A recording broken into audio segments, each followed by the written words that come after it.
विद्यार्थी मित्रांनो, सगळ्यांना नमस्कार. तुम्हाला पोलीस भरतीबद्दल आज एकदम बेसिक पासून माहिती सांगणार आहे. हा व्हिडिओ विशेषतः नवीन विद्यार्थ्यांना आहे आणि त्यासोबतच जे विद्यार्थी अनुभवी आहेत, 2, 5, 8, 10 वर्ष झालेत पोलीस भरती करत आहेत, त्यांनी सुद्धा एकदा स्वतःच्या भूतकाळात जाऊन पहा. तुमच्या लक्षात येईल की तुम्ही काहीतरी चूक केली होती आणि ती चूक आपल्याला समजून घ्यायची आहे. ज्यांना माहिती नसेल त्यांना सांगतो की बाबांनो, मी स्वतः पहिल्या अटेम्प्टला PSI झालो होतो, मी पुण्यात शिकलो होतो. ही गोष्ट पुन्हा पुन्हा सांगायची वेळ येते, कारण बघणारा क्राऊड नवीन असतो, त्याला कळलं पाहिजे की ह्याची पण परिस्थिती आपल्यासारखीच होती. आपण झेडपी शाळेतच शिकला होता, ह्याचं ग्रॅज्युएशन तर पुण्यात झालं होतं. मुळात माझा ग्रॅज्युएशन होईपर्यंत MPSCचा काहीही संबंध नव्हता आणि गावाकडे बसून, आमच्या पाथर्डी तालुक्यात ढेकळात बसून, शेतात बसून, सोयी सुविधा नसताना मी सुद्धा पहिल्या अटेम्प्टला PSI झालो. ते पण राज्यामध्ये, फक्त अख्ख्या राज्यामध्ये 67वी रँक होती. कॅटेगरीचा मी तिथं कुठलाही फायदा घेतला नाही, ओपन मधून सिलेक्शन झालं. महत्वाचा विषय काय आहे की मी तुमच्यासारखाच आहे, ज्याची परिस्थिती चांगली नव्हती, ज्याची अनेक अडचणी होत्या, आर्थिक अडचणी होत्या, शारीरिक अडचणी होत्या, तरी सुद्धा मी झालो. प्री झालो, मेन झालो, फिजिकल इंटरव्ह्यू सगळं एका टप्प्यात सिलेक्शन झालं. मी नंतर जॉईनिंग केलं नाही, दुसऱ्या डिपार्टमेंटला जॉईनिंग केलं. MPSCच्या पुढे राज्यसेवेच्या मुलाखती दिल्या. प्रश्न असा आहे की पोलीस भरतीचे विद्यार्थी कुठे चुकतात हे आम्ही जवळून बघितलं आहे आणि ते सगळं आपण सांगणार आहोत की बाबांनो, इथं चुकू नका. आता ह्याच्यामध्ये मी जरी तुम्हाला एखाद्या बॅच बुक बद्दल सांगितलं, ते तुमची बुद्धिमत्ता वापरून घ्या, कारण शेवटी तुम्हाला सांगण्यासाठी, एवढी सगळी सिस्टीम चालवण्यासाठी आम्हाला पण 4 पैशाची गरज असते. तुम्हाला घ्यायचं तर घ्या, जर चांगला ऑप्शन असेल तर ते सुद्धा घेऊ शकताय. आता मी सांगतो तुम्हाला की अडथळे काय काय येतात. सगळ्यात महत्वाचा अडथळा, तुमचे मित्र, तुमचे नातेवाईक हे तुमचे शत्रू नसतात, पण हे तुमचा वेळ खातात आणि तुमच्या वेळेचे ते शत्रू होऊन बसतात. काय करायचं, एक मित्रानं आज आलोय मी तो जेवायला, चल उद्या धाब्यावर बसू, चल चहा प्यायला जाऊ, चल ह्याच्या भावाचं लग्न आहे, चल आज फिरायला जाऊ. ह्याच्यामध्ये तुमच्या दिवसातला, अभ्यासाच्या वेळेमधला 50% वेळ तुम्ही इथं घालवताय की मित्र, नातेवाईक, घरचे, शेजारी ह्याच्यामध्ये वेळ घालवताय. चहा प्यायला लागतात 2 मिनिटं, पण तुम्ही लावता अर्धा तास, 1 तास, गेले की उठतच नाहीत. अरे कशाला 1 तास लागतो चहा प्यायला?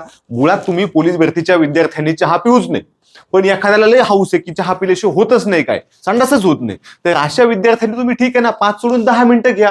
पण अर्धा तास, 1 तास म्हणजे तुम्ही तुमच्या आयुष्यातले तेवढे वेळ वायाला घालवतात. ऑलरेडी आपल्या आयुष्यातला खूप सगळा वेळ वायाला गेलाय. हे बहुतेक चमकत असेल व्हाईट शर्ट असल्यामुळं, त्याच्यामुळे मी हे बदलून टाकतो.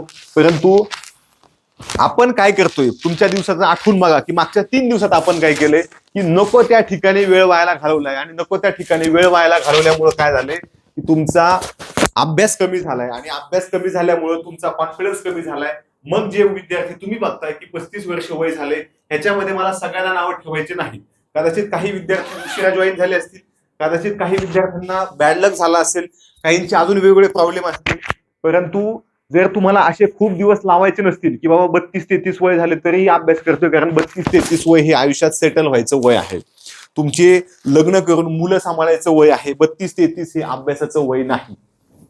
पण ठीक आहे, एखाद्याला हौस असते किंवा एखाद्याचं स्वप्न असतं की नाही मला वर्दीच मिळाली पाहिजे, अशा विद्यार्थ्यांनी सुद्धा तयारी करावी. आता विद्यार्थी वय वाढ मागतायत, आमचा त्यालाही पाठिंबा आहे, कारण आमचं कुठलंही नुकसान नाही. उलट विद्यार्थ्यांचं सिलेक्शन झालं तर आमच्यासाठी अभिमान असतो.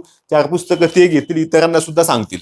प्रश्न असा आहे की तुम्ही जर पहिल्या अटेम्प्टला किंवा येणाऱ्या परीक्षेमध्ये तुम्हाला सिलेक्शन करायचं आहे, तर तुम्ही ठरवा तुमचा वेळ कुठं वायाला चाललाय. कारण स्पर्धा वाढली, एकेका मार्कावर तुम्ही बघितलं तर मोठ्या मोठ्या ठिकाणी 200 लोक वेटिंगला आहेत. 131 ला कुठेतरी मेरिट लागले, तुम्ही 129चा कट ऑफ बघा. 200 विद्यार्थी मुंबई पुण्याला वेटिंगला आहेत एका मार्कावर. मग ते जे म्हणतात ना माझं 1 मार्काने राहिलं, तर बाबांनो तिथं तू एकटा नाही, तुझ्यासारखे 200 मुलं फक्त एका मार्कावर आहेत. 128 ला गेला तर अजून 300 आहेत, 126 ला अजून 300 आहेत. म्हणजे 2-3 मार्क म्हणजे काय लहान सहान विषय नाही, खूप मोठा विषय होतोय. जर तुम्ही मोठ्या जिल्ह्यामध्ये फॉर्म भरला असेल तर तुमचे जे घरातले लोक आहेत, तुम्ही नको त्या घरातल्या लोकांसोबत, भावासोबत, बहिणीसोबत अनावश्यक टाइमपास करू नका. फक्त एवढी पोलीस भरती होईपर्यंत हे सगळे लोक बाजूला ठेवा. मी असं नाही म्हणत की आता बहिणीसोबत कायमचे संबंध तोडून टाकायचे नाही, पण जो तुम्ही 1 तासभर फोनवर बोलताय किंवा समोरासमोर बसून गप्पा मारताय, तो वेळ बंद करा. तुमचा स्वतःचं सिलेक्शन झाल्यानंतर जेवढा पगार येतो तेवढा तुमच्या भावाला, बहिणीला द्या. आम्हाला काय देऊ नका, आम्ही काय मागत नाही. ऑलरेडी तुम्ही फी देताय आम्हाला, पुस्तक घेताय आम्हाला, त्यातून 4 पैसे येतात. परंतु हे तुमचे शेजाऱ्याचं आज काहीतरी जागरण गोंधळ आहे, उद्या कीर्तन आहे, परवा सप्ताह आहे, गावात काहीतरी सभा आहे, गावात काहीतरी नियोजन आहे, कोणाचं तरी सेलिब्रेशन आहे, लग्न आहे कोणाचं तरी, इकडे तुमचा वेळ व्हायला जातोय, तुमच्या लक्षात येत नाही. जर अत्यावश्यक असेल तुम्ही नक्की जा, पण मित्राच्या भावाचं लग्न आहे, अरे नका जाऊ, काय पडले, तुम्ही मेलात तरी तुमच्या भावाचं त्या मित्राच्या भावाचं लग्न थांबणार नाही. त्यामुळे जे आपल्या कामाचं आहे, आपल्या फायद्याचं ते बघा. तुमचं सिलेक्शन झालं की त्या मित्राच्या भावाला लग्नाला आलो नाही म्हणून एखादी गाडी गिफ्ट द्या ना, 4 चाकी द्या, मलाही कळू द्या तुमच्यात किती जीव होता, म्हणजे तुमचा किती जीव होता त्या मित्रामध्ये तेही कळन. परंतु इथं तुम्ही वेळ घालवताय, गप्पात तुम्ही वेळ घालवताय, तुमच्या लक्षात येत नाही, तुम्ही कमी झोपताय आणि गप्पा जास्त मारताय. उठसूट IPL वर गप्पा मारायच्या, वेब सिरीजवर, पिक्चरवर, नको त्या गोष्टीवर गप्पा मारताय, पॉलिटिक्सवर गप्पा मारताय, तुमचा वेळ व्हायला जातो. आणि तुमचा वेळ हीच तुमची संपत्ती आहे, हेच तुमचं सिलेक्शन आहे. तुम्ही जर अशा ठिकाणी वेळ व्हायला घालवला तर तुम्हाला असंच होणार आहे, सिलेक्शन होणार नाही. गुलाल पडेपर्यंत अभ्यास करायचा आहे आणि त्यासाठी आपल्याला तयारी करायची आत्तापासून. अजिबात वेळ व्हायला घालू नका, कारण हा वेळ मी स्वतः वाचवला होता. म्हणून मी गावाकडे बसून, ढेकळात बसून, झाडाखाली बसून पहिल्या अटेम्प्टला झालो होतो. कारण बाबांनो, मित्र नातेवाईक काय शिव्या घालायचं तेवढ्या घाला. 1 वर्ष शिव्या घातल्या, पण शिव्या घालूच तर माझं सिलेक्शन झालं. ते शिव्या घालणारे जे होते ना, मागं शिव्या घालणारे, तेच सगळ्यांच्या पुढे होते. आमचा भाऊ PSI झालाय, आमचा अमुक अमुक मित्र, आमचा क्लासमेट PSI झालाय. हे सांगायची गरज का पडलीये? आपली सामान्य परिस्थिती आहे. आपण काय करोडपतीचे अवलाद नाही की बाबा माझ्या बापाची 200 कोटीची प्रॉपर्टी, फॉरेनला बिझनेस आहे, इकडे इकडे अमुक अमुक कंपनी चालू आहे, असं काही नाही. सगळ्यांची परिस्थिती काय आहे? शेतकरी आहेत किंवा छोटा मोठा उद्योग व्यवसाय आहे. मग तुमच्या आयुष्यात ही अडथळे आहेत की तुम्ही उठसूट गावात जाऊन बसू नका. गावातले हे शेमडे सुमडे मित्र आहेत ना तुमचे, आणि तुम्हाला जर वाटतं ना ह्यांच्या नादी लागून माझी प्रगती होणार आहे, मग ह्यांच्याच नादी लागा. उगं पोलीस भरतीमध्ये दिवस व्हायला घालू नका. जर तुम्हाला असं वाटतंय ना की शेजाऱ्यांसोबत वाद घातल्यानं किंवा गप्पा मारल्यानं आणि त्यांची काय म्हणतात त्यांच्या गोष्टी ऐकल्यानं माझं कल्याण होत असते, काहीच नाही. शेजाऱ्यांना आदर्श मानायचा, शेजाऱ्यांचे 2 फोटो काढून आपल्या घरात लावायचे. तुम्हाला असं वाटतंय ना की ह्या मित्रांच्या नादी लागल्यानं आणि ह्यांच्या भावाच्या लग्नाला गेल्यानं माझा फायदा होणार आहे, तर काहीच नाही. भावाच्या लग्नाचे फोटो असे भिंतीवर लावा सगळीकडे, तुमच्या मित्राच्या भावाचे फोटो. परंतु सांगायचा उद्देश काय आहे की तुम्ही इथं वेळ व्हायला घालू नका. तुमच्या सख्या भावाचं लग्न आहे, चुलत भावाचं लग्न आहे, बहिणीचं लग्न आहे, भाचीचं लग्न आहे, तुम्ही 1 दिवस नक्की जा. अजून जवळचे सख्या बहिणीचे 4 दिवस जा. परंतु ह्याच्यापेक्षा जास्त दिवस तुम्ही थांबल्यानं तुमचं नुकसान होणार आहे. ठीक आहे, हे एक झालं की तुमच्या आयुष्यात हे अडथळे असतात. अजून एक अडथळा असतो तुमच्या अभ्यासिकेत, तुमच्या अकॅडमीमध्ये जो सिनियर विद्यार्थी आहे ना, तो सिनियर विद्यार्थी सगळेच नाही. या सिनियर विद्यार्थ्यामध्ये 2 गट असतात की एक असतात अभ्यासू आणि एक असतात टाइमपास. मग हे जे टाइमपास लोक असतात हे काय करतात, तुम्हाला सतत काहीतरी निगेटिव्ह बनवणार. निगेटिव्ह काय बनवणार? जाहिरात नाही येणार आता आता आता 2-3 वर्ष होत नाही बरं, ते टेन्शन घेऊ नको. पण तुमचा मूड खराब होतो, तुम्हाला काय वाटतं जाऊ द्या. किंवा हा काय करणार, हा नुसता बैल पळत असतो, नुसता पळतो, 1600 मीटरला पळतोय, 100 मीटरला पळतो, 5 किलोमीटरला पळतो. हा पळाल्यामुळं काय होतंय, ह्या इतका दमून जातो की ह्याचा अभ्यासच होत नाही.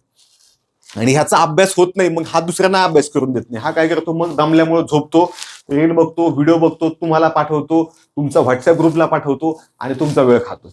आणि हे तुम्हाला सगळ्यात मोठा अडथळा हा इथं जो अभ्यासू विद्यार्थी, भले तो 32-33चा असेल, पण ह्याचं काय असतं, ह्याला सिरियसनेस असतो. हा काय करतो, उठतो, आपलं एक वेळ फिजिकल करतो सकाळी किंवा संध्याकाळी, दिवसभर आपला अभ्यास कर, वाच, चला MPSCची एक्झाम आली ती पण देऊन बघतो, ही देऊन बघतो. असेही खूप विद्यार्थी असतात. दोन्ही 32-33चे आहेत, 33चे पकडले आपण, 30चा असू द्या, 28चा असू द्या, ह्याला सिनियरच म्हणतात. ज्याला अभ्यासाला येऊन 3-3 वर्षाला याला सिनियर म्हणायचं. पण एक असतो हा बोप्या, ह्याचं कधी सिलेक्शन होणार नाही, हा असंच राहणार. परंतु हे जे असतात अभ्यासू विद्यार्थी, ते 35व्या वर्षी सुद्धा सिलेक्ट होतात. मग ह्याच्यासोबत राहायचं की ह्याच्यासोबत, हे तुम्हाला कळलं पाहिजे, जेणेकरून तुमचं नुकसान होणार नाही. तुमचा जवळचा व्यक्ती आहे हा, म्हणून तुम्ही ह्याच्या नादी लागू नका, सोडून द्या. शक्य नसेल तुम्ही अभ्यासिका बदला, तुम्ही तालुका बदला, तुम्ही अकॅडमी बदला, काही फरक पडत नाही. परंतु ह्या अशा टाइमपास लोकांपासून सुद्धा तेवढंच लांब राहायचं आहे. हा फक्त तुमच्या क्षेत्रातला आहे, पण हा कधी होणार नाही आणि हा तुम्हाला सुद्धा होऊ देणार नाही. लागायचं तर ह्या अभ्यासू व्यक्तीच्या नादी लागा, जो अभ्यास करते. पण तो अभ्यास करतोय म्हणून तुम्ही फक्त त्याच्यासोबत गप्पा हाणायच्या चालणार नाही. पुढचा विषय आहे की सिलेक्शन तुमचं 18व्या-19व्या वर्षी होतंय आणि 35व्या वर्षी सुद्धा सिलेक्ट होतोय. आता ह्या मुलानं काहीतरी आयुष्यात चुका केल्या असतात आणि त्या चुका म्हणजे तो मित्र नातेवाईक घेऊन बसतो, टाइमपास करतो, जाहिरात आलो बघू म्हणतो, स्वतःला शहाणं समजतो, नको त्या लोकांवर बोलत बसतो, नको त्या कमेंट करत बसतो, ह्याला त्याला व्हिडिओ पाठवत बसतो, लोकांचे वाढदिवस लग्न सगळे साजरे करतो. त्याला वाटतं ह्याचा वाढदिवस साजरा केला की माझ्या आयुष्यात काहीतरी मोठा प्रकाश पडणार आहे. कोणाच्याही आयुष्यात काहीही प्रकाश पडत नाही. त्याचा वाढदिवस आहे, तो पुढच्या वर्षी तुम्हाला विचारणार सुद्धा नाही. आले लक्षात?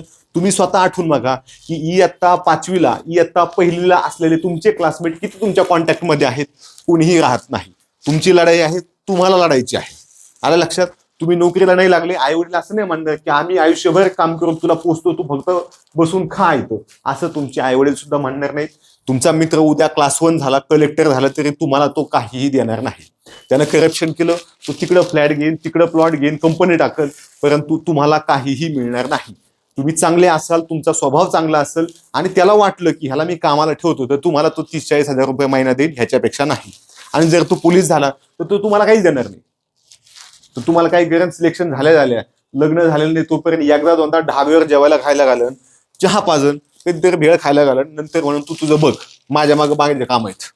तो त्याचं स्वतःच आयफोन घेऊ का, गाडी घेऊ का, 4 व्हीलर घेऊ का, फ्लॅट घेऊ, ह्याच्यामध्ये तो अडकून पडलेला असतो. त्यामुळं तुम्ही ठरवायचं आहे कोणाच्या नादी लागायचं.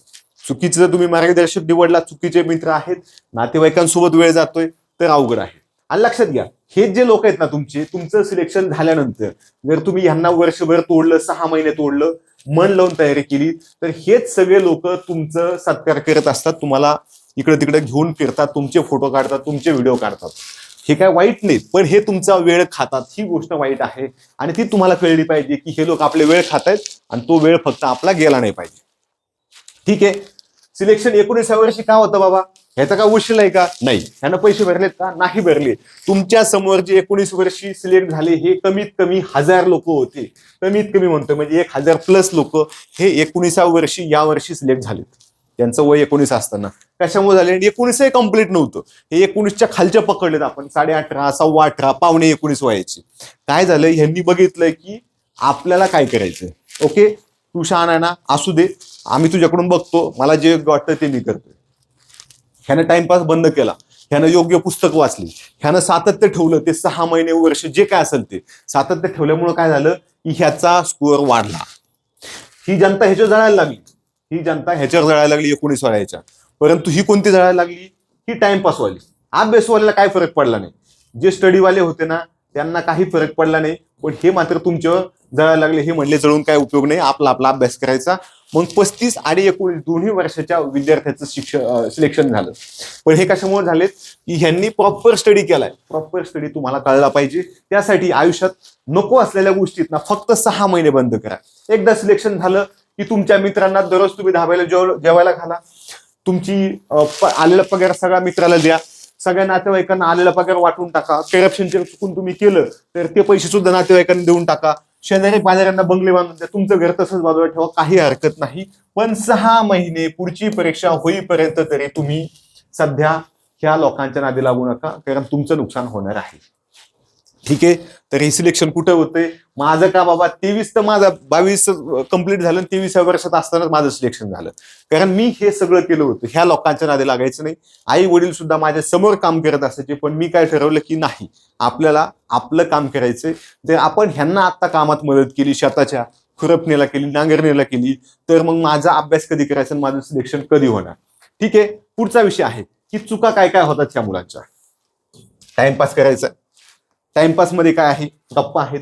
नको त्या विषयावर डिस्कशन करायचं, नको त्या विषय भांडत बसायचं. तू RCBचा, मी MIचा. Mumbai Indians versus RCB. मग रोहित कोणतो शर्मा, त्याचा कोणीतरी वेगळा फॅन आहे, विराट कोहलीचा कोणीतरी फॅन आहे. मग त्यांची भांडणं. अरे तुम्ही भांडणं केली आता आणि तुम्ही अभ्यासाला बसले, तर तुमच्या डोक्यात ते बरोबर येतं की विराट कोहली कसा नालाय की हे मला समजून सांगायचं. तुम्ही कोणतरी मोदींचे फॅन असता, कोणते राहुल गांधीचे असता, दोघांचे वाद झाले की पुन्हा तेच. अभ्यासाला बसल्यानंतर ह्या गोष्टी तुमच्या कामाच्या आहेत का? तुम्ही सुसाईड केल्यानं मोदी काय तुमच्या इथं घरी येणार आहे का? बाबा बरं झालं, मेला, येतो मी 10 वेळा बुंदी खायला. नाही येणार. मोदी येणार नाहीत, फडणवीस येणार नाहीत, उद्धव ठाकरे येणार नाहीत, कोणीही येणार नाही. मग आपल्याला हे माहिती की हे लोक आपल्यासाठी येणार नाहीत. हे आपला फक्त इथं मतदानासाठी उपयोग आहे. आपल्या पोलीस भरतीला सिलेक्शनसाठी आपल्यालाच मेहनत करायची. कोणीही तुम्हाला पळवायला येणार नाही, कोणी तुम्हाला फुकट पुस्तकं देणार नाही, फुकट शिकवणार नाही. मग आपला अभ्यास आपण करायचा. ह्यांच्या नादी लागून आपल्याला काय मिळणार आहे? ठीक आहे, तर हा टाइमपास तुम्ही करायचा नाही, गप्पा मारायचे नाहीत, मित्र नातेवाईक बाजूला ठेवायचे, जेणेकरून वेळ जर तुम्हाला मिळतोय हा हा जर वेळ तुम्ही एवढा वेळ हा जर टाइमपास केला तर एवढ्याशा वेळेत कसा अभ्यास होईल? मग आपल्याला काय करायचं, हा जो वेळ व्हायला चाललाय ना हा पण इकडे अभ्यासात घालायचा आहे. जो तुम्ही 10 तास अभ्यास करायचा त्याच्यापैकी 10च्या 10 तास अभ्यास परफेक्ट झाला पाहिजे. तुम्ही जर ह्याच्यामध्ये 6 तास अभ्यास केला तर 4 तास ऍक्च्युअल अभ्यास होतोय. तुम्ही अभ्यासाच्या मूडमध्ये आहात, परंतु तुम्हाला सवय लागलेली असते, ती सवय थोड्या दिवसात मोडून जाते, अजिबात नाद लागायचं नाही. ठीक आहे. जाहिरातीची वाट बघत बसायची नाही. जाहिरात कधी येईल, मग आता महासंचालक असं म्हणले, मग अधिवेशनात काहीतरी होईल. हे बघा, पोलीस भरती ही नियमित होणारी प्रोसेस आहे. तुम्ही निवेदन दिलं, मी निवेदन दिलं म्हणून पोलीस भरती येत नाही. आपण फक्त काय प्रयत्न करतोय की दरवर्षी आम्हाला वार्षिक टाइम टेबल पाहिजे, जसं एमपीएससीला असतं तसं. म्हणजे त्या विद्यार्थ्यांना, त्यांच्या पालकांना सगळं नियोजन करता येतं. मग प्रेग्नन्सीचं नियोजन असेल, पुढच्या शिक्षणाचं असेल, इतर शासकीय नोकरीचं असेल, इतर खाजगी नोकरीचं असेल, स्वतःचं काही शेती असेल, उद्योग व्यवसाय असेल, त्याचं सुद्धा नियोजन करता येतं. त्याच्याबद्दल शासनानं आधीच केलेलं आहे. परंतु कोणीतरी म्हणलं की पीएसआयच्या जागा काढा आणि निवेदन घ्या म्हणून कधी ही जाहिरात निघत नसते. ठीक आहे, जाहिरात ही दरवर्षी निघते. मग तुम्ही एक काम करा ना, तलाठीसाठी मोर्चा काढा ना, 3 वर्षात का निघाली? नाही निघणार. तसंच असतं, कुठल्याही एक्झामचं निवेदन दिलेलं नाही, जागा शिल्लक असल्या तर ठीक आहे, जागा नसलं द्यायचं कुठून? उद्या एखादी कम्युनिटी उठल की बाबा नाही आम्हाला एवढं एवढं आरक्षण पाहिजे, नाही नाही असंच करून द्या. कोणी आंदोलन केलं, निवेदन दिल्यानं मागण्या पूर्ण होत नसतात, कारण ही सिस्टीमचा भाग आहे. आपली घटनेनुसार आपलं राज्य चालतंय आणि त्याच्यात नियमात बसूनच कामं करावी लागतात. ठीक आहे. आता अजून काय, काही काही बैल नुसते पळतात. सकाळी उठायचो, मोकार पळायचं, बरं स्वतः पळायचं आणि बाकीच्यांना शिकवत बसायचं. मुलीला शिकव, नवीन मुलगा आला त्याला शिकव, मामाचा मुलगा ग्राउंडला बोलवलाय त्याला शिकवत बस. अरे तू तुझं बघ ना, त्याला कशाला शिकवतो? तुझं काय व्हायना त्याचंही होणार नाही. असं करू नका. स्वार्थी व्हा. पुढचे 6 महिने फक्त स्वार्थी व्हा. मग स्वार्थ काय आपला? आपलं उठलं, सकाळी मैदानी चाचणी करताय, सकाळी करा. तुम्हाला कम्फर्टेबल असेल तेव्हा करा. संध्याकाळी करताय, संध्याकाळी करू शकता, काही अडचण नाही. मी संध्याकाळी करायचं. पण तुम्ही उठल्यानंतर तुमचं शेड्यूल ठरवून घ्या की मी मैदानी चाचणी 1 तासात संपून मागे येणार. ग्राउंडला गेलाय, मग वार्मअपच केले, मग एकदा हळूहळू राऊंड मारलाय, मग दुसरा राऊंड. आज तो डोंगरावर जातो. 20 किलोमीटर पळण्याची तुम्हाला गरज नाही. तुम्ही जर अकॅडमीत असाल तर अनेकदा अकॅडमीवाले तुम्हाला उगच पळवतात घेणं देण्याचे. म्हणजे त्यांना काहीतरी व्हिडिओ काढून टाकायचे असतात म्हणून तुम्हाला पळवायचं, त्यांना व्हिडिओ टाकायचे असतात म्हणून तुम्हाला पाण्यात पोहायला न्यायचं, बर्फात बसवायचं. ह्याची काहीही गरज नसते. तर ह्या गोष्टी लक्षात घ्या की आपलं ग्राउंड आपण करायचं, व्यवस्थित करायचे, एकच टाइम करायचे. ठीक आहे, ते अजून डिटेल तुम्हाला सांगतो. परंतु मैदानी चाचणीचा सराव झाल्यानंतर जो वेळ मिळतोय, मग तुम्ही जॉब करताय किंवा असाच अभ्यास चालू आहे, तरी सुद्धा मॅक्सिमम वेळ हा तुमच्या अभ्यासाला द्यायचा आहे. चुकीचं मार्गदर्शन मिळतं की बाबा शिक्षकच असा असतो, ह्याचा शिक्षकच पोलीस कॉन्स्टेबल झाला नाही, 12 वर्ष अभ्यास करत होता. तो शिक्षकच 12 वर्षात पोलीस कॉन्स्टेबल नाही झाला, त्याला नीट शिकवता यांना. आता मला एक जणांनी अकॅडमीचे त्याचे नोट्स पाठवले, तर म्हणलं सर ह्या नोट्स आहेत, ह्याचं आपल्याला पुस्तक काढायचे. राज्यघटनेत त्याने 395 कलम दिली होती. त्याचं म्हणणं होतं की हे सगळ्यात महत्वाचे, सगळेच छापून काढा. अरे बाबांनो, राज्यघटनेचे आपल्याला 40 कलम पुष्कळ झाले. तुम्हाला सिस्टमॅटिक अभ्यास करायला पाहिजे की किती अभ्यास आहे, किती करायचा, किती टाकायचं. ह्याच्यासाठी तुम्हाला मार्गदर्शक योग्य पाहिजे. आता समजा मी सांगतोय, महाराष्ट्रात कोणीही मार्गदर्शक असा नाही की जो PSI झाला होता. आता मी तर पहिल्या अटेम्प्टलाच झालो. अरे बाबा, कमीत कमी मुलाखती दिलेले किती लोक आहेत आपल्याकडेच आहेत तेवढे. इतर मग तुम्हाला असेच मिळतील किंवा पोलीस भरती करत होतो 20 वर्ष, माझं काही झालं नाही, मग मी 35व्या वर्षी पोलीस भरतीच्या विद्यार्थी म्हणून रिटायरमेंट घेतली आणि मग अकॅडमी चालू. असे शिक्षक असतील तर तुमचं सिलेक्शन होणं अवघड आहे. पण तुम्हाला ते कळलं पाहिजे की आपण नक्की ऐकतोय कोणाचं. आता आपण काय सांगितलं की मी तुम्हाला पुस्तकं सांगतो, तुम्हाला वाटतील ते घ्या. मग तेवढी हिंमत लागते की बाबा हा वाटतील ते घ्या, कारण आमचे चांगले गुण आम्ही सांगतो. तुम्हाला दुसरे चांगले वाटतील तुम्ही घेऊ शकता, काही अडचण नाही. परंतु चुकीचं मार्गदर्शन तुम्हाला जर मिळालं तर तुमचं सिलेक्शन होणं अवघड आहे. पुढं बघा, हे करायचंय आणि हे करायचं नाही, ह्या गोष्टी सांगतोय. ठीक आहे, हे तुम्हाला कळलं की ह्या करायच्या नाही, ह्या चुका आहेत की टाइमपास करायचं नाही, जाहिरातीची वाट बघत बसायची नाही. कारण जाहिराती आल्यानंतर तुमची लवकरच मैदानी चाचणीचं शेड्यूल येतं फॉर्म भरून झाल्यानंतर, आणि मैदानी चाचणी संपल्यावर लेखी परीक्षेला जास्त वेळ मिळत नाही. तुम्ही आता 2026 मध्ये झालेले पेपर बघून घ्या, किती लवकर मैदानी चाचणीनंतर लगेच लेखी परीक्षा झाली आहे. आणि जे बैल नुसते पळतात ना आता वाऱ्यासारखी की नाही फिजिकलच महत्वाची, बाबांनो फिजिकल महत्वाची आहे, पण लेखी त्याच्या दुप्पट महत्वाची आहे. लेखी दुप्पट महत्वाची, कारण 50 गुण इकडे 100 गुण तिकडं. ठीक आहे, मैदानी चाचणीचा सराव सुद्धा व्यवस्थित करायचा आहे, नियोजन करायचं आपल्याला. मैदानी आणि लेखी ह्यांचं दोन्हींचं संतुलन साधा. मैदानी तुम्ही 1 सोडून 2 तास जाऊ द्या, परंतु इथं तुम्हाला 6 ते 8 तास काय करायचंय, लेखी परीक्षा करायची आहे. इकडे काय तुमची ही 2 तास आहे मैदानी चाचणी आणि लेखी परीक्षा तुम्ही 6 ते 8 तास करा. तुम्ही जॉबला आहात किंवा तुमचा आधीच एक अनुभव अभ्यास आहे, तर ह्या वेळ तुम्ही तुमच्या कामामध्ये गेला तरी चालते, काही अडचण नाही. विशिष्ट काळानंतर किंवा कमी वयात सुद्धा आपल्यावर जबाबदाऱ्या असतात, त्या जबाबदाऱ्या आपल्याला पाळाव्या लागतात. ठीक आहे, त्याच्यामुळे जॉब करणं काही चुकीचं नाही. प्रत्येकाची अडचण असते. 100 रुपये एका तासाची अशा पद्धतीने मी आता 7वी 8वीला शिकवत होतो. पैशाची अडचण असते, करावंच लागतं आपल्याला. ठीक आहे, तुम्हाला सातत्य आणि कष्ट म्हणजे काय असतं, शेवटी आई वडील करतात शेतीचे कष्ट, ते कष्ट वेगळे. इथं आपल्याला बोंबलत पळायचे. ते झालं की पुस्तक वाचायचे. पुस्तकात काय जे तुम्हाला आयुष्यात घडतंय तुमच्या, तेच सगळं विज्ञान आहे, राज्यशास्त्र, इतिहास आहे, बाबा कसं झालंय, भूगोल आहे, कोणत्या जिल्ह्याचे कोणता जिल्हा आहे, नदी कुठून वाहतील, डोंगर कुठे आहे, शिखर कुठे आहे, ह्या अशा गोष्टी छोट्या छोट्या विषय. मराठीत काय म्हणी बिणी तो वाक्प्रचार आहेत, व्याकरणात थोडेफार नियम आहेत, थोडे किचकट असतील, बाकी काहीच नाही. गणिताचं तेच आहे. गणित जर तुम्ही शिकले तर गमती जमतीनं खूप चांगलं फायद्याचं आहे. पुढे बघा, तुमचं लेक्चर करा व्यवस्थित, प्रश्न त्या टॉपिकनुसार सोडवा, रिव्हिजन करा, टेस्ट सुद्धा तुम्ही सोडवायच्यात. हे हळूहळू होत जाईल. आता तुम्ही नवीन विद्यार्थी आहात तर तुम्हाला इथं थोडा वेळ लागेल, परंतु लेक्चर व्यवस्थित करा. तुम्ही कुठं ऑनलाईन करताय, ऑफलाईन करताय, आणि सगळ्यात महत्वाचं, जर तुम्ही आमच्याकडे किंवा कोणाकडेही बॅच लावली, तुम्हाला जर क्लास आवडत नसेल तर फी सोडून द्या. ऑफलाईन लावली, एखाद्याने 1,00,000 रुपये देऊन फी भरली, पण तुमच्या लक्षात आलं की हे बावळटीत, ह्यांना शिकवता येत नाही, तर ती फी सोडून द्या. ते संचालक देणारच नाही तुम्हाला, कारण ते तुमच्याकडून आधीच लिहून घेतात की मी पैसे देणार नाही. पण तुम्हाला जर वाटलं हा शिकवणाराच बैल आहे, तर कशाला शिकता? जर शिकवणारा बैल असेल तर तुम्ही बैलच होणार आहे. त्याच्यापेक्षा सेल्फ स्टडी करा ना. मी एका नामांकित संस्थेत क्लास लावला होता, पण तिथं गेलं मला असं कळलं की बाबा अरे ह्याच्यापेक्षा चांगलं मला येते, ह्याच्यापेक्षा चांगलं विज्ञान मी शिकलोय, आणि ह्याच्याकडून मी कशाला शिकू. मी तशीच फी सोडून दिली. 10-15 दिवस क्लासला गेलो, त्यावेळेस 8,000 फी होती, लय फी होती त्या मानानं, पण मी तसंच सोडून दिला. मी जर म्हणलं असतो नाही आता फी भरली, 4 महिने इथंच थांबतो, तर माझंच नुकसान झालं असतं ना. दणक्यात पहिल्या अटेम्प्टला प्रिलिम निघून गेली, झाला विषय संपला. क्लास आम्ही पण लावले, परंतु जर गरज नसेल आपल्याला त्या विषयाची, त्या क्लासची, पण फी भरली तर फी सोडून द्या. पुढचा विषय आहे की टेस्ट तुम्ही त्या हळूहळू सोडवा. सुरुवातीला स्कोअर कमी येईल, 40 पासून सुरुवात होईल, बोलता बोलता हाच स्कोअर तुमचा 95 जाईल, हाच जाईल, एक दिवसात जाणार नाही.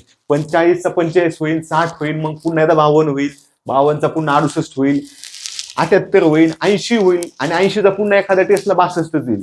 पेपर अवघड आला की सगळ्यांचा स्कोअर कमी येतो, त्याचं टेन्शन घ्यायचं नाही. परंतु रिव्हिजन पुन्हा पुन्हा करायची, टॉपिकनुसार प्रश्न सोडवायचे, PYQ सोडवायचे. तुम्ही काळा घोडा घ्या, पांढरा घोडा घ्या, परंतु अजून एक घाण सवय आपल्या पोरांना असते की फक्त त्याचा मित्र असतो किंवा नातेवाईक असतो, 2018ला कॉन्स्टेबल झालाय, 2021ला झालाय. अरे 2021 आणि आता येणारी भरती जी आहे 2027 मध्ये होणारी, 26 मध्ये होणारी, 5 वर्षाचा गॅप पडलाय. 5 वर्षात मरणाची स्पर्धा वाढली, आणि ह्या स्पर्धेत टिकण्यासाठी तुम्हाला आता ज्यांनी अर्धवट उद्योग केलेत ना, गणित बुद्धिमत्ता विश्लेषण केलं की मराठी आणि जीकेचे तसेच मार्क पडतात, नाही पडत. तुम्हाला मराठीसाठी वेगळा अभ्यास करायचा आहे. एकेका मार्क किती वेटिंग आहे त्याला म्हणत, तुझ्या वेळेस एवढी वेटिंग होती का? तुमच्या वेळेस किती सोपे पेपर होते, काढून बघा बरं. 2018 आणि 19चे पेपर काय सोपे होते, आता किती अवघड झालेत पेपर. हे तुम्हाला कळलं पाहिजे की बाबा आता स्पर्धा वाढली, आता अर्धवट विश्लेषण करून जमणार नाही, प्रत्येक प्रश्नाचं सोल्युशन पाहिजे. ठीक आहे, तुम्ही तुमचा काळा घोडा घ्या, पांढरा घोडा घ्या, नाही तर तुम्हाला अल्टरनेट जे चांगलं वाटेल ते घ्या. ठीक आहे, आता बघा, मैदानी चाचणी करताना विद्यार्थी काय चुका करतात. 2 टाइम पळायचं. अरे 2 टाइम नका पळू, एकच टाइम पळा, व्यवस्थित पळा, मन लावून पळा, आणि तिथं गेल्यानंतर उगा गप्पा टप्पा मारत बसू नका. ज्या तुम्ही गप्पा मारतात त्या तुम्हाला वेटिंगला बसवणार आहेत. मग तुम्ही म्हणणार नाही 130ला लागलं, मला 124 पडले वरकडे माझं झालं असतं. तू येडायस, तो वेळ इथं घालवलास, ग्राउंडला गेलास कोणाला तरी दाखवण्यासाठी, मुलींचा ग्रुप चाललाय, मग असं स्टाईलमध्ये पळतोय, काहीतरी दाखवतोय. मुलगी असेल तर ती काहीतरी कोणातरी सोबत फोनवर बोलती, हॅलो जेवलास का, हागलास का. तुला काय करायचं, ह्या टाळण्यासाठी तुम्हाला काय करायचंय की आपली आपली मैदानी व्यवस्थित करायची, आपला आपला अभ्यास व्यवस्थित करायचा. नको त्या ठिकाणी वेळ वायाला घालवायचा नाही. एकच वेळ करा. सकाळी तुम्ही कम्फर्टेबल आहात, तुम्हाला सकाळी ग्राउंड उपलब्ध आहे, सकाळी करा, नसेल तर संध्याकाळी. पण माझं म्हणणं असतं की तुम्ही संध्याकाळी करा. म्हणजे काय होतंय, ग्राउंडवरून आले, खाल्लं, थोडंफार वाचलं आणि गप झोपून घेतलं, 9लाच झोप येते. सकाळी गेल्यानंतर काय, तुम्ही सकाळी जाता 6ला, आणि संध्याकाळी गेल्याचा फायदा काय होतो की तुम्ही सकाळी अभ्यास करता, उठले, दात वगैरे घासले, तोंड धुतलं, अभ्यासाला बसले, आंघोळ करा असं काही नियम नाही. मग तुम्ही भले अभ्यासिकेत जाता तर तुम्ही तुमच्या रूमला बसू शकता अभ्यासाला, किंवा पटकन 2 बकेट अंगावर पाणी घेतलं, अभ्यासिकेत जाऊन बसले, आपला आपला अभ्यास चालू. तुमचा दिवसभर खूप सगळा अभ्यास होईल आणि दिवसभर अभ्यास झाल्यानंतर तुम्हाला झोप सुद्धा येणार नाही, कारण झोप तुमची रात्री व्यवस्थित झालेली असते. सकाळी जर अभ्यास झाला 9 वाजेपर्यंत 3 तास अभ्यास झाला, 9 वाजेपर्यंत 4 तास अभ्यास झाला, तर तुमचा मेंदू तुम्हाला पॉझिटिव्ह संदेश देतो. दिवसभरात 10 तास अभ्यास झाला की अजून कम्फर्टेबल वाटते. आणि मग तुम्ही जर संध्याकाळी पळालात तर आपलं यायचं, जेवायचं, वाचत वाचत किंवा काहीतरी मोबाईलवर एखादा व्हिडिओ बघत, लेक्चर बघत गप झोपून घ्यायचं. आलं लक्षात? म्हणजे काय होतंय की तुमचा सकाळी अभ्यास व्यवस्थित होतो, दिवस तुमचा चांगला जातो. पण जर तुम्ही सकाळी गेलात, सकाळी 6ला गेले, 7ला गेले, जे काय असेल, कोणी 5ला जात असेल, सकाळी सकाळी गेले, तुम्ही 2 तास घालवले. मग 2 तास घालवायला एक तर त्याची गरज नसती. तुमच्यासारखीच फिजिकल आमची होती. काय होतं, आम्हाला गोळा फेक होता, पुलअप्स होता, फक्त 1600 ऐवजी 800 होतं. पण माझं फिजिकल 15 मिनिटात व्हायचं. त्याचं कारण काय होतं, मी शेतात होतो, गोळा माझ्या जवळ पडलेला असतात, आमच्या बाजेजवळ, टेबलाजवळ गोळे फेकायचे. किती वेळ लागतो गोळा फेकायला? 5 मिनिटात 10 गोळे फेकून होते. किती गोळे फेकणार? 500 गोळे फेकायचे? नाही नाही नाही, 10 गोळे फेकायचे असतात दिवसाला. दिवसात फक्त 10 गोळे फेकायचे असतात. गोळे फेकायला कुणीही मदतीला माणूस लागत नाही. तुम्हाला काय होतं, मी इकडून गोळा फेकत, मग पलीकडून कोणतरी मला दिन आणून, नाही तर मग तो तिकडून फेकत. अरे तुम्ही तुमचं जाणार इकडून तिकडं, तिकडून इकडं. तो कोणतरी मित्र येणार शंभरा, तो तुमचं डोकं खाणार, तो तुम्हाला काहीतरी नवीनच डायलॉग सांगणार, नवीनच काहीतरी स्टोरी सांगणार, खोटंच सांगणार, घाबरूनच टाकणार, किंवा उगाच काहीतरी पुंग्या सोडणार, पार्टीचंच नियोजन करू म्हणणार. ह्याच्यामध्ये तुमचं नुकसान होतंय. मी माझा गोळा फेकायचो, त्या लाईन पकडून पलीकडून मीच फेकायचो, इकडून यायचो, तिकडून फेकायचो. 5 मिनिटात 10 गोळे फेकून होतात. 30 सेकंद खूप झाले, ठीक आहे, सॉरी 2 मिनिटं. मग आता तुमचे ते गोळे फेकून झाले 30-30 सेकंदाचे, 2-2 मिनिटं लागू द्या तुम्हाला. 5 गोळे 10 गोळे फेकले, गोळा फेकायचं काम झालं. माझं मी पुलअप्स झाडालाच लटकवलेलं होतं. तुम्हाला आता पुलअप्स पण नाहीत, त्याच्यामुळे त्याचंही टेन्शन नाही. 100 मीटरची प्रॅक्टिस तुम्ही अशी डेली करत नाहीत, तर तुमचं काय 1600 असेल किंवा 5 किलोमीटर असेल तेवढं तुम्ही पळा. 1600 किलोमीटर परफेक्ट होण्यासाठी 10 किलोमीटर पळण्याची गरज नसते, तेवढं लक्षात घ्या. ठीक आहे, एखाद्या दिवशी तुम्ही 1600 ऐवजी तिथं 3.5, 4, 5 किलोमीटर पळा, आठवड्यातून 1 दिवस. परंतु जास्त वेळ व्हायला घालू नका, डेली टाइम लावा, काही फरक पडत नाही. आपला डेमो घ्यायचा, कोणाचा डेमो घ्यायला जायचं काही गरज नाही. ठीक आहे, तर हे लक्षात ठेवा की इथं आपल्याला मैदानी चाचणी 1 वेळ करायची, शक्यतो संध्याकाळी, नसेल तर सकाळी. म्हणजे तुमचा अभ्यास व्यवस्थित होईल, तुम्हाला वेळ मिळेल, सलग अभ्यास होईल. इथं काय होतंय, तुम्ही त्या मित्रांसोबत सकाळी गेले, 2 तास त्याच्यासोबत गप्पा मारल्या, पळाली, मग त्यानं सांगितलं हा मास्तर नालायक, हा मूर्ख आहे, तो मंत्री बघा असं झालंय, तिथं कॉक्रोच जनता पार्टीचं जसं झालंय, मग ट्रम्प असं म्हणला, इराण इराकचं युद्ध पेटले, ते काहीतरी इकडे त्यानं व्हॉट्सअपला वाचलेलं असते बातमी वगैरे, आणि त्याला वाटतं आता मीच तज्ञ झालोय. तर तुम्हाला सांगत असतोय की तुम्ही कसे तज्ञ आहेत, आणि त्याचं बघून तुम्ही त्याला सांगताय, मग तुमचा वेळ व्हायला जातोय. म्हणून नवीन विद्यार्थ्यांनी ह्या गोष्टीमध्ये पडायचं नाही. फिजिकल 1-2 मित्र घ्यायचे, 1 तासाच्या आत फिजिकल संपतं, तिथं काय अडचण नाही. फिजिकल काय तुम्हाला लक्षात ठेवायची नाही, की व्यवस्थित शांत डोक्याने लक्षात ठेवले की लक्षात राहते. पळायचं येण्यासारखं काय होत नाही, पळायचंय. तुमची काय असेल थोडीफार मसाज करायची, तुम्हाला स्ट्रेचिंग करायची, सोडून द्यायचं. 1 तासामध्ये सगळं होतंय, 2 तास 3 तास लागत नाही. 2 टाइम फिजिकल करू नका, कारण ती कॅपॅसिटी आता माणसात राहिलेली नाही. मग तुम्ही जर 2 तास फिजिकल केली तर तुमचा मेंदू चालणार नाही, तुम्हाला झोप जास्त येईल, तुम्हाला खायला जास्त लागेल, आणि तुम्ही वाचलेलं तुमच्या लक्षात राहणार नाही. ही गोष्ट लक्षात घ्या. म्हणून 1 टाइम फिजिकल, 2 टाइम फिजिकल करणारे मला वाटते सिलेक्शन होण्याची लक्षण नाही, ती ते फक्त बधीर होण्याची लक्षण आहेत. आणि त्यातही एखाद्याचं होणार असेल तर तो असतो PSI लेवलचा, आणि तो होणार आता कॉन्स्टेबल. आलंय का लक्षात? कारण त्यानं काय केलंय, नको तिथं वेळ व्हायला घालवलाय. 2 टाइम फिजिकल कधीही करायची नाही. एक्झाम जवळ असेल की एक्झाम लांब असेल, तुमचा एखादा इव्हेंट कमी आहे, मग एक काम करा ना, एखाद्याला 1600 मीटर वाढवायचे, 5 टाइम पळायचं. 5 टाइम पळालं की एकदम जास्त निघणार. 1600 मीटर 1.5 मिनिटात पळाला, असं होत नसतंय. त्याच्यामुळं लक्षात घ्यायचं की एकदाच पळा, बॉडी रिकवर होती, डाएट व्यवस्थित घ्यायचा आहे. तुमचे आजोबा आजी गावरान खाऊन जगलेले आहेत, त्यांच्यामध्ये ती कॅपॅसिटी होती, ज्या जुन्या लोकांनी नियम बनवले त्यांची. आता आपण काय खातोय, नॉनव्हेजमध्ये बॉयलर अंडे, बॉयलर कोंबड्या येतात असल्या, तुम्हाला माहिती इंजेक्शनवाल्या, युरियावालं खतावालं, रासायनिक खतावाले, ते गहू ज्वारी बाजरी, आणि भाजीपाला पण असंच आहे, फवारणीवाला, सगळे औषधवाले. आपल्या बॉडीची तेवढी कॅपॅसिटी नाही, आणि आपल्याला तिकडे काही मजूर व्हायचं नाही किंवा पैलवान व्हायचं नाही, आपल्याला काय व्हायचं, पोलीस कॉन्स्टेबल. पोलीस कॉन्स्टेबलला काय 2-3 इव्हेंट आहेत. गोळा फेक काय 3 टायमाला कसा गोळा फेकायचा, एकदा फेकायचा, दिवसाड फेकला तरी चालतंय. आणि सगळ्यात महत्वाचं, जर तुमचा गोळा आताच 9 मीटर जातोय तर तुम्ही फेकला काय नाही फेकला काय तो आउट ऑफच जाणार आहे. त्याला 2 टाइम फेकण्याची गरज नाही, आठवड्यातून एकदा फेकलं तरी पुरेसं आहे. आता माझा गोळा आउट ऑफ जायचा, 8.5 मीटर जायचा, आम्हाला 7.5च लागायचा. 8.5 मीटर माझा आज जातोय म्हणजे उद्या जाणारच आहे.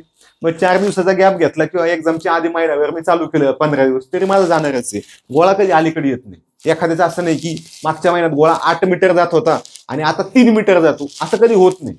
एखाद्या मीटरचा गॅप पडतो, तो 4 दिवसामध्ये रिकव्हर होतो. ठीक आहे, त्याचा प्रश्न संपला. 100 मीटर 1600 मीटर असे 2च इव्हेंट तुमच्याकडे राहिले, त्याचंही टेन्शन घ्यायचं नाही. शूज व्यवस्थित वापरा, विथआउट शूज पळू नका. स्पाईक अनेक ठिकाणी चालत नाही. मीच माहितीचा अधिकार टाकला होता, त्याच्यामध्ये त्यांनी सांगितलं होतं की स्पाईक चालणार नाहीत. स्पाईक चालणार नाहीत हा झाला नियम, स्पाईक नाहीत हा झाला नियम. पण स्पाईक चालतील हा काय झाला अपवाद.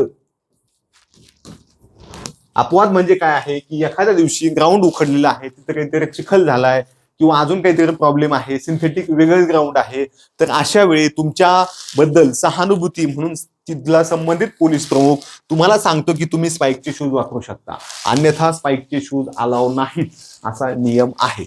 त्यामुळे तुम्ही तयारी करताना तुमच्या साध्या शूजवर करायची किंवा विथआउट शूज जे काय तुम्हाला कम्फर्टेबल असेल ते करायचं. स्पाईक अलाव नाहीत फक्त. डाएट तुम्ही व्हेज असाल तर व्हेजच राहा, नॉन व्हेज होण्याची गरज नाही. तुम्हाला अंडेच खावा असा काही नियम नाही. तो पृथ्वीराज पाटील जो आहे ना, महाराष्ट्र केसरी कोविडमध्ये झालेला 2020-21ला, तो आमच्या तालमीत होता, म्हणजे आम्ही एका रूम मध्ये होतो. पण तो व्हेजिटेरियनच होता, दिवसाला 5 लिटर दूध आणायचा. असं काहीच नाही. लांबची उदाहरणं देत नाही मी, माझे आणि महाराष्ट्राला सगळ्यांना माहीत असलेली उदाहरणं देतोय की तुम्ही व्हेजिटेरियन आहात, व्हेजिटेरियनच राहा, नॉनव्हेज खाण्याची काही गरज नाही. पण तुम्ही नॉनव्हेज आहात म्हणजे नॉन व्हेजिटेरियन आहात, तुम्ही खाऊ शकता, काही प्रॉब्लेम नाही. ते काही चुकीचं नाही, हे चुकीचं नाही. तुम्ही खाताना व्यवस्थित खा, शक्य झालं तर गावरान खा, जेणेकरून थोडं अँटीबायोटिक्स कमी जातील बॉडीमध्ये, चुकीच्या गोष्टी कमी जातील. बॉडी रिकव्हरी आणि तुम्हाला रेस्टची गरज आहे. प्रॉपर झोपा. आता तुम्हाला हे सांगतो मी की किती तास झोपायचंय, अलाराम लावून उठायचंय का? बाबांनो, अलाराम लावून उठू नका. 7 तास झोपायचं, 6 तास झोपायचं, 8 तास झोपायचं, 9 तास झोपा. 9 तास झोपणं चुकीचं नाही, 8 तास पण नाही, 7 तास पण नाही, 6 तास पण नाही. परंतु वाचता वाचता झोपणं चुकीचं आहे. वाचता वाचता झोपायला लागली गप झोपून घ्यायचं. डोळे ताणत वाचायचं नाही, नियम लक्षात घ्या. परंतु तुम्ही इथं झोप कंट्रोल केली किंवा तुमची झोपच एवढी आणि तुम्ही मग हे इथं जे आहे 3 तास तुम्ही रील बघितल्या, तर तुम्ही मूर्ख आहात. तुमचं सिलेक्शन होणार नाही, तुमचं सिलेक्शनच होणार नाही. जर तुम्ही 3 तास रील बघितलं ना, तुम्ही फालतू वेळ वायाला घालवलाय. आणि हा फालतू वेळ वायाला घालवल्यामुळं तुमच्या डोक्यात तेच येणार. तुम्ही जर 3 तास लोकांशी गप्पा मारल्या, वादविवाद घातली, काहीतरी नको त्या गोष्टी बघितल्या, अलग लक्षात, मोबाईलवर व्हॉट्सअप ग्रुपला काहीतरी चॅटिंग करत बसली, तिथे काहीतरी वादविवाद चालू आहेत किंवा जोक चालू आहेत, तुम्ही कोणाला तरी रील पाठवताय, मुलांच्या असतील, मुलींच्या असतील, जोकच्या असतील, कॉन्ट्राव्हर्सीच्या असतील, तर त्या तुम्हाला अभ्यास करताना आठवणार आहेत. तुमच्या पुढे विज्ञान असणार यकृत, मग तुम्हाला ते कळणार नाही काय चाललंय, कारण तुम्हाला हे आठवणार आहे. रील मधलं, व्हॉट्सअप ग्रुप मधलं, नको त्या कॉमेडी मधलं, नको त्या गोष्टी तुम्हाला आठवणार आहे. त्याच्यामुळे गप्पा टप्पा ह्या मारू नका. त्याच्याऐवजी 3 तास एक्स्ट्रा झोप. हा वेळ तुम्ही झोपायला घाला, रीलला नका घालू. इथं काय करा, सरळ सरळ झोप काढा. ह्याचा तुम्हाला फायदा होईल, परंतु अजिबात हे करू नका. आता अजून तुम्हाला माहित असेल की ते पोलीस भरतीमध्ये इंजेक्शन घेतलं, तिकडे दौंडला पण आलं तरी एकाला येडच लागलं होतं, इकडे 1-2 जण मरून गेले त्या स्टिरॉइडनं. तर हे स्टिरॉइड असेल, पावडरी असतील, इंजेक्शन असतील, आणि हे लावून घेऊ नका. माझं बॅचलर ऑफ फार्मसी झाले. पुन्हा एकदा सांगतो, फार्मसी म्हणजे औषध निर्माण शास्त्र. जगामध्ये जेवढे औषधं तयार होतात आणि बनवले जातात, विकले जातात, तर त्या बनवण्यापासून, त्याचा शोध लावण्यापासून विकण्यापर्यंत सगळी जबाबदारी ही फार्मसीच्या लोकांची असते. आम्हाला हे सगळं माहिती, आम्ही घेतलं असतं. मी फिजिकल दिलंच की, पण नाही घ्यायचं. मला 100 पैकी फक्त 80 मार्क होते. मी तिथे 2 इंजेक्शन घेऊन वाढवले असते. अरे पण बाबा, किडनी जाईल, मरू शकतो. जमन का, परवडेल का? नाही परवडणार. त्याच्यापेक्षा आपली क्षमता जर व्यवस्थित प्लॅन करून वाढवली तर ह्या गोष्टी घेण्याची गरज नाही. कुठल्याही पावडरी घेण्याची गरज नाही. तुम्ही जर एखादा प्रोटीनचा डबा खाता, त्याच्याऐवजी तुम्ही काय करा, ती किंमत मोजा की बाबा 4,000 तो डबा आहे किंवा 2,000 आहे. 2,000 मध्ये तुम्हाला किती अंडे येऊ शकतात, किती बदाम येऊ शकतात, हे एकदा खाऊन बघा. खायला पण चांगले लागतात, साईड इफेक्ट पण काही नाहीत आणि नॅचरल आहे सगळं. कशाला कंपनीचे पैसे भरायचे, कंपनीला दुकानदारांना सगळ्यांना देत बसायचे, त्याच्यापेक्षा आपला गल्लीतला माणूस मोठा होईल. Local for vocal. ठीक आहे, ही बॅच आहे, ज्याला वाटेल ते घ्या. जर तुमच्या जवळ कोणी मित्रांनी घेतली असेल त्याला विचारा, नसल घ्यायची घेऊ नका. तरी पण आता बॅचचे वैशिष्ट्य सांगतो की आता बॅच चालू झाली 1 मे पासून, सगळा काय अजून 25-30% सिलेबस संपलेला नाही.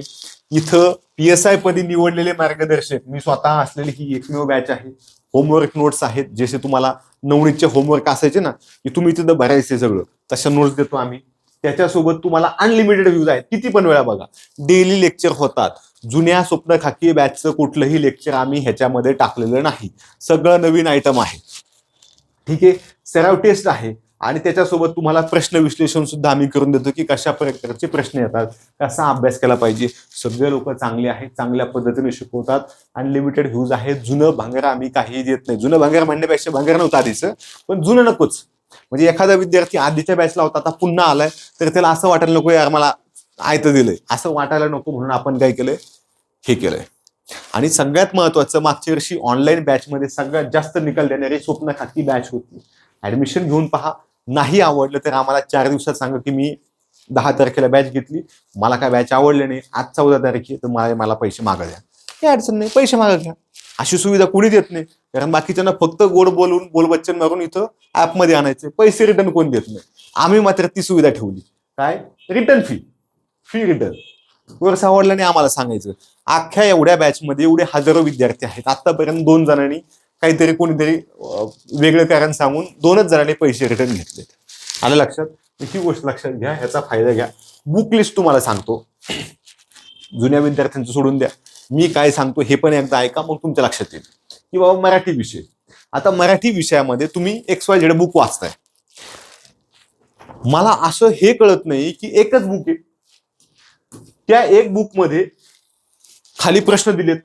हा दिलाय पोलीस भरतीचा, मग दिलाय PSIचा, मग दिलाय DYSPचा म्हणजे राज्यसेवेचा. काय फरक आहे का नाही? पोलीस कॉन्स्टेबलची टोपी वेगळी, PSIची वेगळी, DYSPची वेगळी, अभ्यास वेगळा, परीक्षा घेणारी संस्था वेगळी, पॅटर्न वेगळा. एकाच पुस्तकात सोबत आता तुम्ही असं नाही चालत. तुम्हाला पोलीस भरती करत असताना पोलीस भरतीच्या लेवलचंच पुस्तक वापरा, त्याच लेवलचे प्रश्न सोडवा.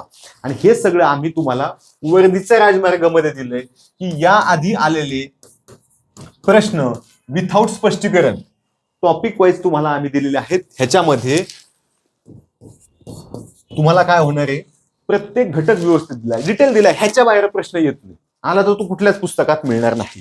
मग वर्दीच्या राजमार्गामध्ये तुमचं GK आणि मराठी आम्ही कव्हर करून घेतलेलं आहे. वर्दीचा राजमार्ग म्हणजे पोलीस भरतीचं सगळ्यात मोठं गाईड आहे. मोठं म्हणजे साईजनं मोठं आहे, डेटा जास्त आहे. कारण आता आम्ही मार्केटमध्ये बघतो की बाबा एक विषय 3 पानं माहिती दिली, 5 पानं माहिती दिली. अरे 5 पानं जर तुम्ही एका विषयाची माहिती दिली तर कसं होईल? तुम्ही जा दुकानात जाऊन पहा, तुलना करून बघा, जे चांगलं वाटेल ते घ्या, कुठलंही घ्या. आम्ही म्हणत नाही आमचं घे, आम्ही काय सांगतो, दुकानात जाऊन पहा, 2 पुस्तक असे समोर ठेवा, 3 समोर ठेवा, अरे हे चांगलं आहे का, हे चांगलं आहे का, हे चांगलं, जे चांगलं वाटेल ते घ्या. चांगलं म्हणजे हे पण बघा की काठिण्य पातळी काय वाढली. या पुस्तकावर तुम्हाला कुठेही दिसणार नाही की MPSC साठी उपयुक्त नाही, MPSC साठी ते स्पेशल पोलीस भरतीचं पुस्तक आहे, त्याच्यामुळे पोलीस भरतीच्या मुलांनीच वाचायचं. ते MPSC वाल्यांनी नका वाचू, आम्ही वेगळं काढू. आमचा GK पोलीस भरतीसाठी वेगळा आहे, इकडं तुमच्या राज्यसेवेसाठी कंबाईनसाठी वेगळं आहे. एकच पुस्तक कसं असू शकतं? एकच पुस्तक आहे त्यातून मग तुम्ही DYSP करा ना, कशाला कॉन्स्टेबल होता? जर तेच पुस्तक वाचून तुम्ही पोलीस कॉन्स्टेबल होताय, PSI होताय, DYSP होताय, आणि मग पाठच करणं जाऊन तिकडे जाणार, DYSP होणार, PSI तर होशीलच होशील, DYSPचा अभ्यास म्हणून. हे समजून घ्या की बाबा आपण चुकीचं काहीतरी वाचतोय का, हे समजून घ्या. ह्या वर्दीच्या राजमार्गावरून आम्ही तुम्हाला गॅरंटी देतो की ह्याच्या बाहेर प्रश्न आला म्हणजे तुमच्या कुठल्याही पुस्तकात मिळणार नाही. आता राहिला प्रश्न गणित बुद्धिमत्तेचा. हा डेटा पण वर्दीच्या राजमार्गामध्ये आहे, व्यवस्थित दिलेला आहे, सिस्टमॅटिक आहे. सराव प्रश्न दिलेत हजारांच्या संख्येनं, परंतु तरी सुद्धा गणित बुद्धिमत्तेचा सराव करण्यासाठी आम्ही स्वतः सांगतोय की तुम्ही काय करा, वेगळं पुस्तक वाचा. समजा अंकलकी आहे, अंकलकी नावाचं एक पुस्तक आहे, एक राणेंचं पुस्तक आहे, अनिल अंकलकी, पंढरनाथ राणे, ह्यांचे पुस्तक सरावासाठी वाचा. तुम्हाला अजून सरावासाठी जर पाहिजे असतील तर काळा घोडा पांढरा घोडा प्रश्नसंच आहेत. यांना काय ऑप्शन नाही. हा काळा घोडा आणि पांढरा घोडा असे दोन प्रश्नसंच आहेत. दोन्ही समजून घ्या की काळा घोडामध्ये काय आहे, की जर समजा तुम्हाला एखादा तुम्ही टॉपिक आज शिकलात कुठल्याही बॅच मध्ये किंवा तुम्ही स्वतः वाचलाय की आज मी गौतम बुद्ध वाचलेत, तर गौतम बुद्धांचे प्रश्न जर तुम्हाला बघायचे असतील की या आधी पोलीस भरतीला कसे प्रश्न आलेत, कारण तुमच्या जनरल पुस्तकात काय होतं, समजा तुमच्याकडे XYZ कोणतंही पुस्तक आहे, त्यांनी काय केले, धरलेत प्रश्न टाकलेत, MPSCचे टाकले. पोलीस भरतीचा अभ्यास करताना MPSCचा अभ्यास होत नाही. तो पॅटर्न पूर्ण वेगळा आहे, हा वेगळा आहे. तिकडे गांधीजी आहेत, इकडे गांधीजी आहेत, पण पोलीस भरतीला गांधीजी बद्दल 10 ओळी आहेत, 20 ओळी आहेत आणि तिकडं 4 पान आहेत, 200-300 ओळी. मग 300 ओळी आणि 25 ओळी कळतं का तुम्हाला? इतका फरक आहे की बाबा प्रत्येक गोष्ट वेगळी आहे. मग तुम्हाला फक्त काळा घोडा प्रश्नसंच असा आहे की जो तुम्हाला दाखवतो की जर तुम्हाला गौतम बुद्धांबद्दल माहिती पाहिजे, या आधी कसे प्रश्न आले, तर तुम्ही ह्या पुस्तकामधला, ह्या प्रश्नसंचामधला GK घटकात जा. गौतम बुद्ध इतिहासाचा भाग आहेत म्हणून इतिहासात जा. मग इतिहासात गेल्यानंतर तुम्हाला प्राचीन मध्ये ऑटोमॅटिक दिसेल की इथं गौतम बुद्ध नावाचं एक चॅप्टर आहे. मग गौतम बुद्धामध्ये जे प्रश्न आले की त्यांचा जन्म कधी झाला, त्यांचं धर्म कधी त्यांनी कोणता स्वीकारला, त्यांनी कुठलं पुस्तक लिहिलंय का, त्यांच्यावर कोणतं पुस्तक आहे का, त्यांच्या आईचं नाव काय होतं, त्यांच्या बायकोचं नाव काय होतं, ते कुठल्या राज्याचे होते, त्यांचा जन्म कुठं, मृत्यू कुठं, सगळं ज्या काय गोष्टी असतील त्याच्याबद्दल जे प्रश्न असतील ते तुम्हाला मिळतील.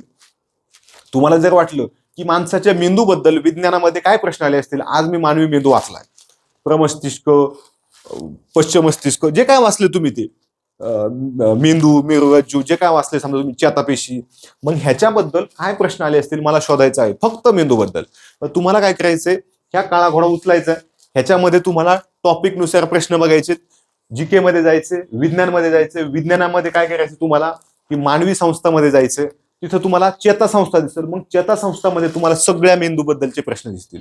काय काय प्रश्न आला होता की दारू पिल्यावर माणसाच्या खालीलपैकी मेंदूच्या कोणत्या भागावर परिणाम होतो, की मज्जातंतू, स्पायनल कॉर्ड, लहान मेंदू, मोठा मेंदू, जे काय असेल ते. मग तुम्हाला कळतं ओके लहान मेंदूवर परिणाम होतो का दारू पिल्यामुळे. मग हे सगळं तुम्हाला तिथं बघायला मिळेल. तिथं बघायलाच नाही मिळणार, त्याच्याबद्दल सगळं मिळेल की लहान मेंदूकडे काय कंट्रोल असतं, मोठ्या मेंदूकडे काय कंट्रोल असतं, ह्याला लहान मेंदू का म्हणतात, त्याला मोठा मेंदू का म्हणतात, आणि तुमचा जो स्पायनल कॉर्ड असतो त्याच्यामध्ये काय काय असतं, ह्या सगळ्या गोष्टी तुम्हाला काळा घोडामध्ये मिळतील. तुम्ही चला गणित बुद्धिमत्तेचा एखादा घटक बघितलाय, दिशा नावाचे चॅप्टर तुम्ही सोडवलंय, आज लेक्चरमध्ये तुम्हाला शिकवलंय.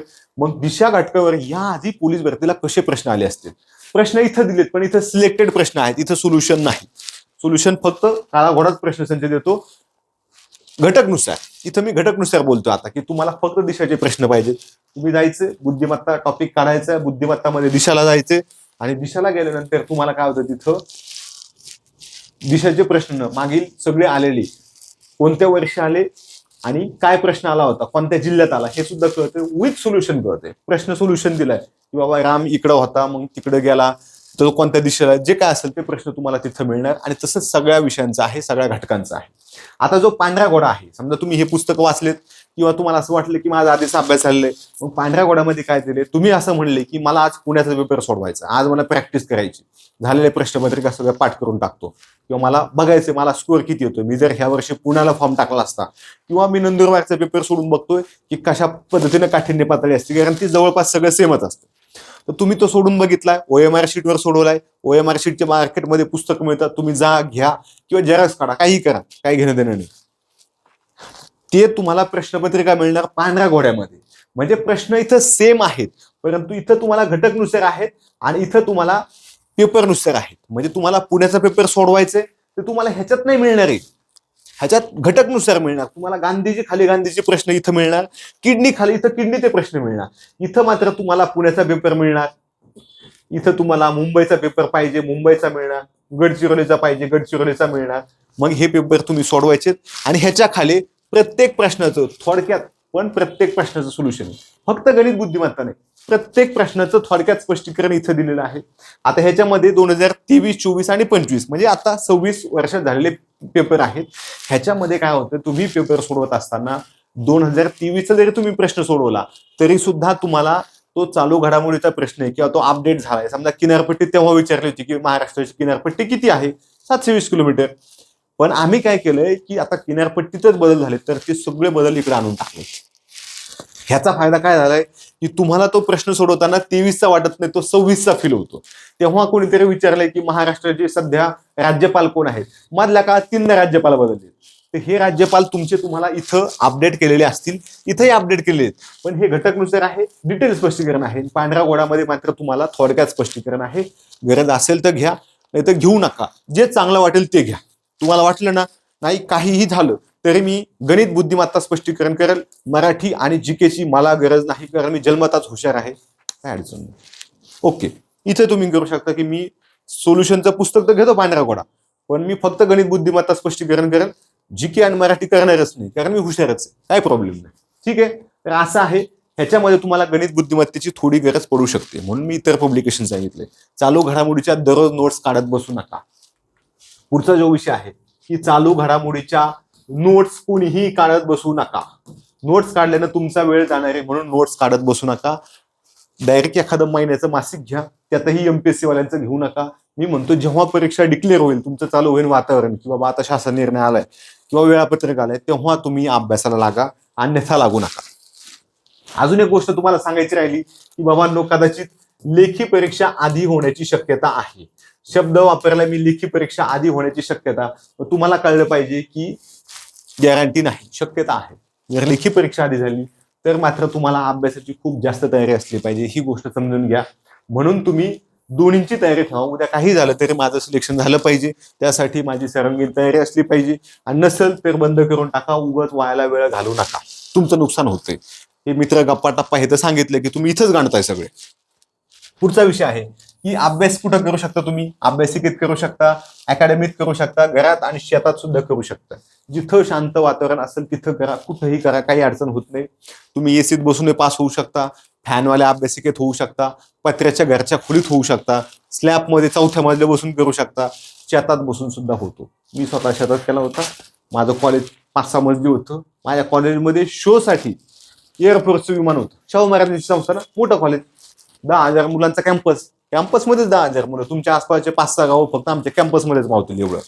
परंतु तुम्ही काय करताय ह्याच्यापेक्षा तुम्ही कसं करताय, कुठून अभ्यास करतोय डझंट मॅटर. ठीक आहे, त्याच्यासोबत झोप व्यवस्थित घ्या. झोप तुमची 100% झाल्याशिवाय अभ्यासच करू नका. 8 तास झोपा, 9 तास झोपा झोप येत असेल तर, परंतु 6 तास झोप ऍडजस्ट करून जांभळ्या देत देत अभ्यास करू नका. मोबाईलमध्ये नको त्या गोष्टी बघू नका. अजून जे आहे की तुम्ही मोबाईलमध्ये काय करताय माहिती का, नोटिफिकेशन ऑन करताय. नोटिफिकेशन काय करताय, ऑन करताय. नोटिफिकेशन ऑन असल्याने काय होतंय, सारखा खड खड खड खड मेसेज येतोय. ऍपमध्ये जायचं, सेटिंगमध्ये जायचं, सॉरी मोबाईलच्या सेटिंग ऑप्शनमध्ये जायचं, तिथे ऍप्स नावाचा ऑप्शन असतोय. सगळ्या नोटिफिकेशन ऑफ करायचे. फक्त जे तुम्हाला आवश्यक आहे 2-3, त्याच्यात व्हॉट्सअप नाही आहे ना, व्हॉट्सअप नाही, टेलिग्राम नाही. टेलिग्राम कशाला तुम्ही 25 जॉईन करून ठेवताय. 3 टेलिग्राम चॅनल जॉईन करून ठेवा, कोणतेही ठेवा, आपले ठेवा असं मी म्हणत नाही, कोणतेही 2 ते 3 टेलिग्राम चॅनल जॉईन करून ठेवा. असं होणार नाही की तुम्हाला माहित नाही आम्ही गुपचूप पोलीस भरती काढली, मैदानी चाचणी झाली, लेखी परीक्षा झाली, सिलेक्शन झालं, जॉईनिंग पण आलं, तुम्हाला माहितच नाही. असं होत नाही. जेव्हा जाहिरात येईल तेव्हा त्याचा ऑटोमॅटिक बॉबटा होईल, सगळ्यांना फायदा होईल. इंस्टाग्रामची सुद्धा नोटिफिकेशन ऑफ करा. गरज नसेल तर इंस्टाग्राम ऑफ करून ठेवा. आम्ही तुम्हाला सांगतोय कारण त्याच्यामध्ये तुमचा फायदा आहे. तुमचं सिलेक्शन झालं तर आमचा फायदा आहे. तुम्ही सांगणार की बाबा ह्याचं ऐकलं होतं, ह्याच्या प्लॅननुसार मी गप्पा बंद केल्या आणि मित्र कमी केले, ह्याची बॅच पण घेतली, ह्याची बुक पण घेतली, माझं सिलेक्शन झालं. तुम्ही असं सगळ्यांना सांगणार. म्हणून आमचं म्हणणं आहे की तुम्ही त्या गोष्टीकडे लक्ष द्या. मोबाईल अभ्यासाला बसल्यानंतर मोबाईल फ्लाईट मोडला ठेवा.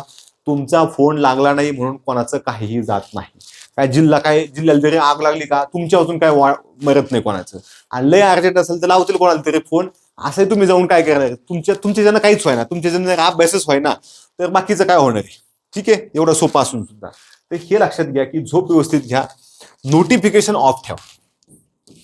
नोटिफिकेशन ऑफ ठेवा. व्हॉट्सअप ग्रुप 1 सोडून 3 जॉईन करा, काही अडचण नाही. 3 सोडून 5 करा.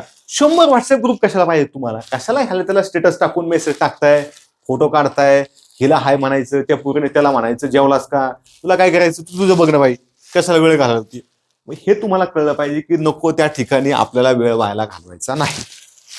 ठीक आहे, आता हे झालं झोपेचं सांगितलंय. नोटिफिकेशन ऑफ करा, 1 टाइम ऑफ करा, कोणाचंही नाही, मेसेजच आला नाही पाहिजे. स्क्रीनवर तुम्हाला वाटलं ना कोणीतरी व्हॉट्सअपला मला लोकेशन पाठवलं असेल तर स्वतः जा, व्हॉट्सअप ऑन करा आणि तिथं बघा काय आलंय का काय नाही आलं. कोणी काय पाठवत नाही तुम्हाला. आपली लायकीच काय, आपली लायकी आपल्याला सिद्ध करायची. जोपर्यंत सिद्ध होत नाही तोपर्यंत आपल्या आसपास फक्त टाइमपास करणारे लोक असणार. आणि जर आपल्याला त्यातून पुढे जायचं असेल तर आपल्याला प्लॅन करावाच लागणार आहे. लेक्चर व्यवस्थित करा, मन लावून करा. लेक्चर शांत ठिकाणी बसूनच करा, जेणेकरून तुमच्या वाचलेलं सहज लक्षात राहील, बघितलेलं सहज लक्षात राहील. एकदाच करा, मन लावून करा, दुसऱ्यांदा बघायची वेळ आणू नका. ठीक आहे. लेक्चर संपल्यानंतर तुमचं टॉपिक वाईज बघा. जर एखाद्याचा आधीच अभ्यास आहे, अनुभवी विद्यार्थी आहे, पण आता बाबा इथून मागं हुकलं, इथून पण आपल्याला चुका नाही होऊ द्यायच्या, तर बाबांनो त्याच्या खालचे प्रश्न सोडवा, पुन्हा पुन्हा सोडवा, PYQ सोडवा, टेस्ट लावा, काहीतरी करा, पण अभ्यास थांबवू नका. मोबाईलचं सांगितलं. अयोग्य वापर म्हणजे काय, नोटिफिकेशन ऑन करायची. व्हॉट्सअप ग्रुप आहेत तुमचे, टेलिग्राम 40 चॅनल जॉईन केलेत. कशाला करता, काय तिथं काहीच नाही, मग कशाला ऑन ठेवायचे. माझं नोटिफिकेशन मला वाजलेलं आठवतच नाही. मला 5 वर्षात एकही, 5 नाही 10 वर्षात एकही व्हॉट्सअपचं टेलिग्रामचं नोटिफिकेशन आलंच नाही, युट्यूबचं आलंच नाही, इंस्टाग्रामचं आलंच नाही. मला वाटेल तेव्हा मी त्या इंस्टाग्रामला जाऊन बघू शकतो. बाकीचं काहीही वाजत नाही, नोटिफिकेशन वाजत नाही. व्हॉट्सअप नाही, साधा टेक्स्ट मेसेजची सुद्धा रिंगटोन बंद असते. त्याचा फायदा काय होतो की तुमचं फोकस जो आहे तो राहतो तिथं. कोण तुम्हाला OTP पाठवत नाही, तुमच्या अकाउंटला एवढे पैसे नाहीत की कोणतरी काढून. त्याच्यामुळे तुम्हाला कळलं पाहिजे की काय करायचं.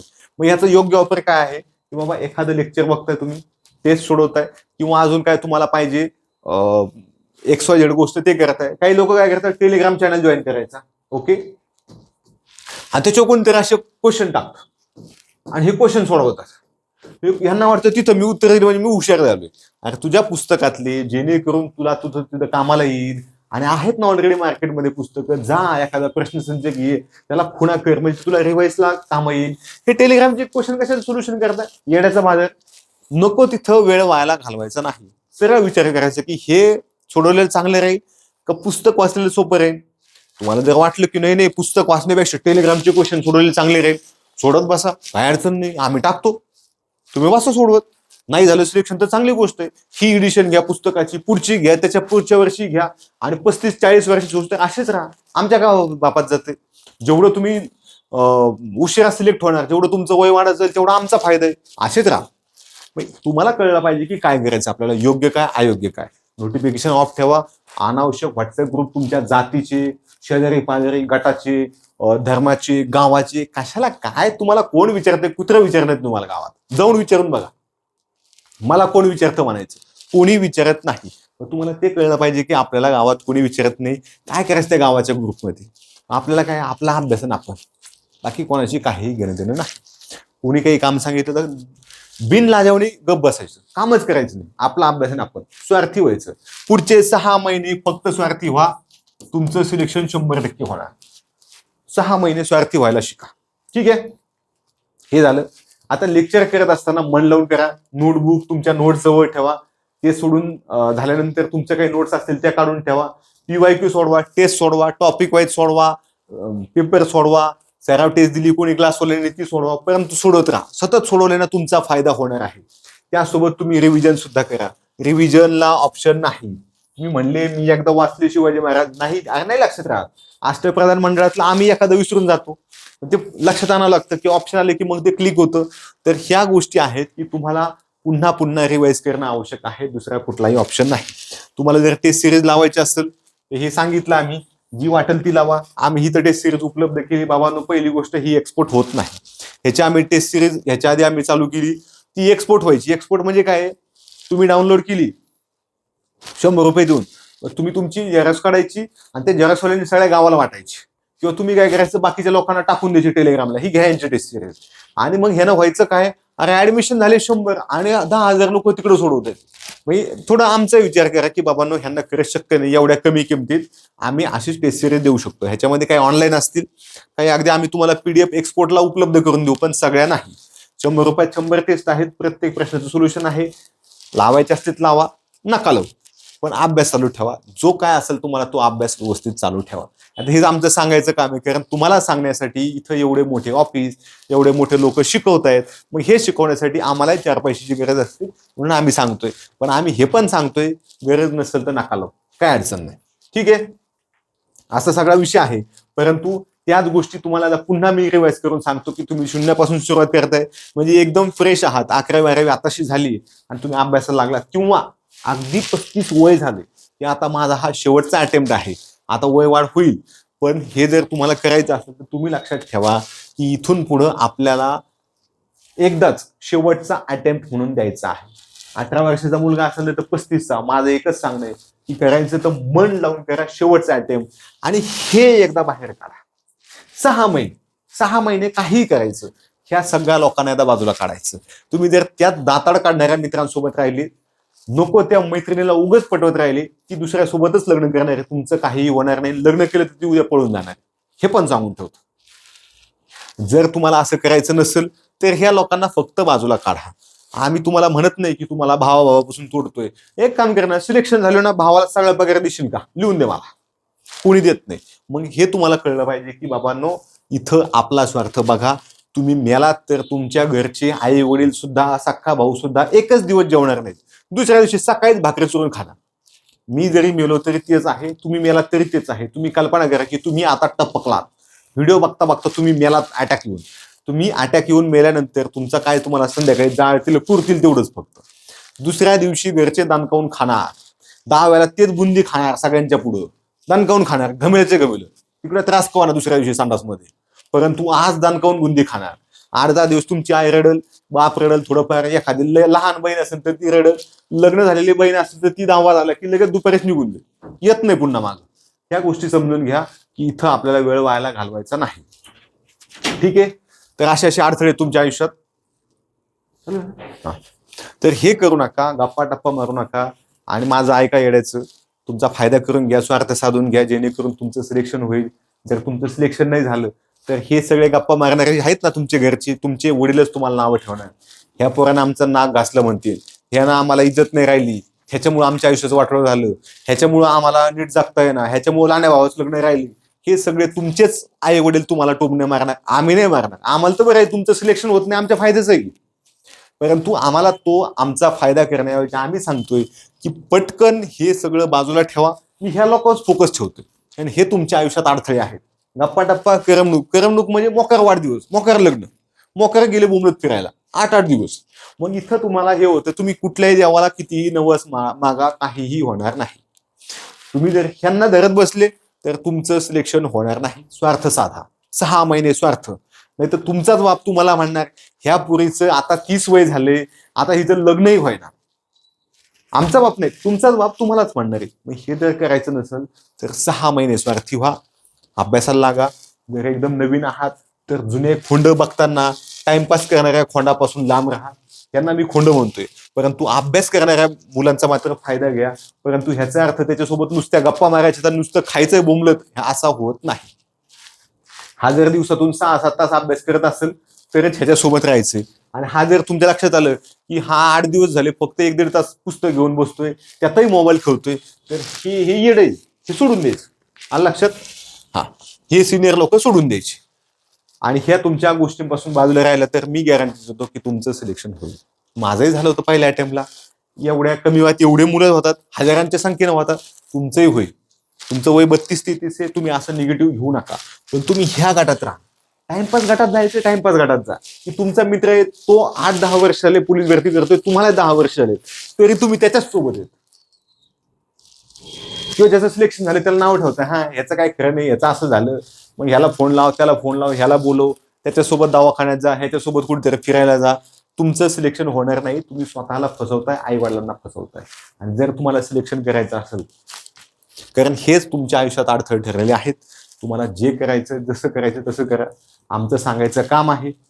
मला थोडं तुम्ही येड्याचं ऐकायचं म्हणून ऐका, जेणेकरून सिलेक्शन होईल, तुमचं भलं होईल अशी आमची इच्छा आहे. तुमचं भलं झालं तर तुम्ही ते पण सांगाल की बाबा चांगले, इथं फायदा आहे. ठीक आहे, धन्यवाद. पुढच्या लेक्चरमध्ये भेटू.